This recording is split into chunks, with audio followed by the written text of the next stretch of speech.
Hello বন্ধুরা, কেমন আছো সবাই? দেখো, আজ সকাল সকাল আমরা বেরিয়ে পড়েছিলাম। বড় মামা, আমি, দিদা, আর সামনে আছে ছোট ভাই এবং বড় মণিমা। আজ আবার আমরা যাচ্ছি দিদাকে চোখ দেখানোর জন্য আই ক্লিনিকে। আর আজকে আমাদের সাথে আছে বড় মণিমা।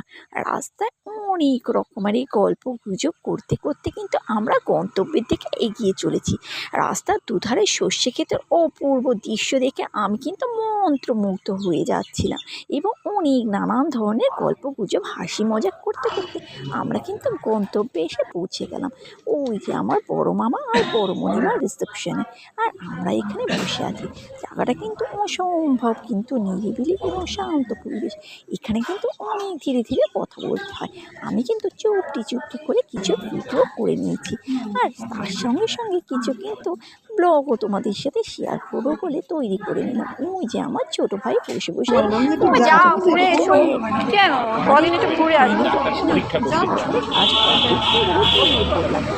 বড় মনিমার সাথে এবং সবার সাথে নানান ধরনের গল্প গুজব করতে করতে গাড়ি থেকে কিন্তু এগিয়ে চলছি আমরা।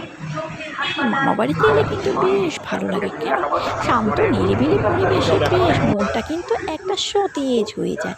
দেখ, বড় মামা দিদার হাতটি ধরে নিয়ে চলছে। এই যে আমরা চলে এলাম বাড়িতে। মামা কিছু আসার পথে খুচরো কিছু টুকিটাকি খাবার মুখরোচক নিয়ে চলে এলো। আমাদের সাথে নানান ধরনের গল্প গুজব করতে করতে নানান রকমের দৃশ্য এবং নানান রকমের রকমারি রহস্যময়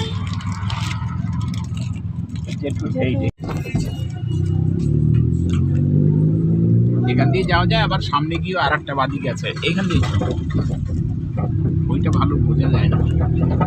এইটা হচ্ছে বেলতা বাজার, বুঝলে? আমাদের এই যে মতুয়া সভা হয় না, এই ডান দিকের রাস্তায় এই